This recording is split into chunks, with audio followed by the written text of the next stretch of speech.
Good morning, children. Today, you will be diving into the mesmerizing world of the fascinating molecule that makes you who you are. This makes you so uniquely you. Yes, I'm talking about DNA, deoxyribonucleic acid. So, what is DNA? Before checking that, let's see where this deoxyribonucleic acid is located. You have around 30 trillion cells in your body and DNA is found in most of it, but not all of them. For example, mature red blood cells, mature hair, skin, nail cells, they don't have DNA. The DNA is not just floating around in the cell. Most of it is stored in a small compartment in the cell called the nucleus. A small bit of it can also be found in another compartment called the mitochondrion. So where exactly is this DNA located? So you have the nucleus. Inside the nucleus, you have the chromosomes. The chromosomes, they have the DNA. Okay, and this DNA has these genes. So the segments of DNA, that is called the gene. Alright, so this DNA, it is very long. So it is super coiled into chromosomes in order to fit in the nucleus. And there are 23 pairs of chromosomes in a typical human cell. 23 pairs means a total of 46 chromosomes are there in a typical human cell.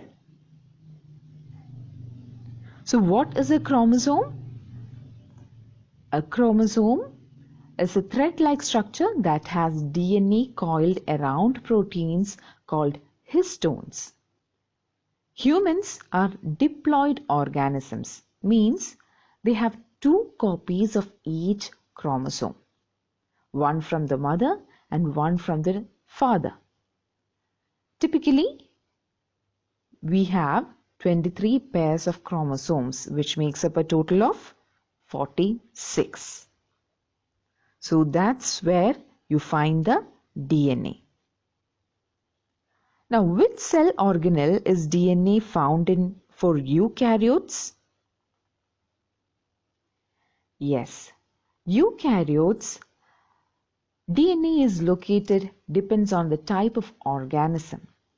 If you are a prokaryote like a bacterium or an archaeobacterium, then your DNA is stored in the cytoplasm of the cell. For prokaryotes, the cytoplasm is basically everything inside a cell. Now, what about the eukaryotes? The situation is different. If you are a eukaryote like a plant, animal, fungus, or a variety of microscopic beasts that aren't prokaryotes, then the DNA will be located in the cell organelle called the nucleus. And this DNA is packed tightly in the nucleus of your cells as chromosomes. Who found this DNA? It was Watson, James Watson and Francis Crick in the year 1953. They proposed the structure of DNA. They were only able to complete the model after X-rays taken of DNA through a microscope by a woman named Rosalind Franklin. She revealed the key to determining the true shape, but she was never officially credited with the discovery. Watson and Crick's discovery built on the work of Rosalind Franklin and Erwin Chargaff. This is the X-ray image which suggested that DNA was a double helix of even width. What is the purpose or function of DNA? It stores the genetic information that instructs the cell on which proteins to make. So, DNA makes proteins. Both are biomolecules. DNA and proteins, they are biomolecules. DNA is responsible for determining all organisms' traits such as eye color, body structure, and enzyme production. So proteins are responsible for most of these traits. Okay, so the traits, they are being determined by the proteins, and the proteins, they are being made by the DNA. So who is responsible for all these? It is DNA. And that's why DNA is very, very important. Now let's study the structure of DNA. DNA or deoxyribonucleic acid is the central information storage system of most animals and plants, and even some viruses. The name comes from its structure, which is a sugar and phosphate backbone, which have bases sticking out from it, so-called bases. So, that deoxyribo refers to the sugar, and the nucleic acid refers to the phosphate and the bases. The base will be a nitrogen base. DNA is a long molecule made up of repeating individual units of monomers called nucleotides. Now, what is a nucleotide? It is made up of 3 parts that are held together by covalent bonds. So this nucleotide, it will have a sugar. In deoxyribonucleic acid, it will have a deoxyribose sugar. Then a phosphate group will be attached to it, and it will have a nitrogenous base. In the case of DNA, the sugar is deoxyribose. But in the case of RNA, ribonucleic acid, it is a ribose sugar. Ribose is a sugar like glucose, but only 5 carbon atoms are there in that molecule. Okay, so both these are represented as the symbol mentioned in this picture. This is how you write the structure of the ribose sugar in RNA and deoxyribose in DNA. This one is not needed for you to study now in the 10th standard. Just for your reference, I have included here. Now, I mentioned about the nitrogen bases.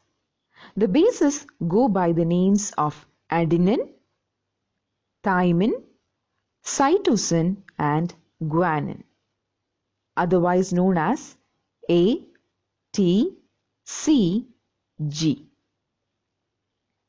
So, what are these? The nitrogen-containing bases are the only difference in the 4 nucleotides. Thymine and cytosine, they are known as pyrimidines because it has single ring, whereas adenine and guanine, they are known as purines because it has double ring. So, how are these seen inside the DNA? What are these? Right? That's what you are wondering now. So, DNA, it is a double-stranded molecule. Okay? The deoxyribose, the phosphate, and one of the bases will combine to form a nucleotide. Okay, it can be any of the nitrogen base. It can be adenine, it can be cytosine, it can be guanine, it can be thymine. So here the mentioned one is adenine. And you might have noticed the structure difference. Adenine, the shape, thymine, shape, cytosine, the shape, guanine. Have this in mind. And let's proceed. So in DNA, which bases pair? I mentioned about the nitrogen bases like adenine, guanine, thymine and cytosine. To which bases these pair? Adenine, that is A, it always pairs with thymine, T. It forms a double bond. Guanine always pairs with cytosine. It forms a triple bond. So adenine, A always bonds with thymine and guanine always bonds with cytosine. And for your memorization, I have given the code as AT, which stands for adenine and thymine, at guidance center. At adenine and thymine, GC. GC is guanine and cytosine. For your memorization only, I have given this. The bases always pair up in the same way. That is, adenine always forms a double bond with thymine. You can see the structure for yourself. It's like the building blocks joining together in the same slot. And cytosine bonds with guanine. See the structure? Cytosine bonds with guanine. Okay. The nucleotides always pair in the same way because a pyrimidine single ring pairs with a purine, which is a double ring. The helix has a uniform width. The double helix. DNA is a double helix. Adenine always pairs with thymine because they form two hydrogen bonds with each other. Double bonds. And cytosine always pairs with guanine because they form three hydrogen bonds with each other. Okay, so that is how they form a pair in the DNA. A molecule of DNA is formed by millions of nucleotides joined together in a long chain. Like you can see over here, just a few have been shown. You can see the phosphate, sugar backbone and the bases given here. The backbone is connected by covalent bonds. That is the phosphate, it is connected to the sugar molecule. Okay, phosphate molecule is connected to the sugar molecule by the covalent bonds. And the bases, that is the nitrogen bases together, that is adenine, thymine, guanine and cytosine, they are connected by hydrogen bonds. Adenine and thymine, they are connected by double bond, and guanine and cytosine, they are connected by triple bond. Phosphate group and deoxyribose sugar, they form the backbone or the sides of the ladder. Like you have the rails of the step, that can be compared to this double helix. Okay, that backbone of the ladder. The nitrogenous bases, that is the adenine, thymine, guanine and cytosine, they are the steps of the ladder or middle of the molecule. Okay, adenine always pairs with thymine, guanine always pairs with cytosine. So you have the phosphate molecule, you have the sugar, that is the deoxyribose sugar is given, and adenine, thymine, guanine and cytosine. It is arranged in a particular order. You will be asked to complete this in the exam point of view. You need to know how this is done. The paired strands are coiled into a spiral called double helix. DNA is a double helix or a twisted ladder. So the instructions all are sequenced inside these nucleotides. The components that make up the genetic code are common to all organisms, whether it be a frog, a flower, mushroom, us humans. All these components are in this genetic code. Here I have provided the DNA of a horse and DNA of a human. Can you see any difference? Obviously, the nitrogen bases are there the phosphate sugar, deoxyribose sugar is given. Can you see any difference? No, right? So the difference is in the order of the bases. The more alike two organisms are, the more alike their order of bases will be. Information for everything about an organism is carried in the order of the bases in their DNA, like a language. So now let's revise this topic. You have certain questions here. Which of the following are components of nucleotides? You have to write the answer in your notebook and we'll discuss the answer in the next live class. Which of the following represent a correct pairing of bases? Third question, DNA molecules are formed from. Which of the following are organic bases?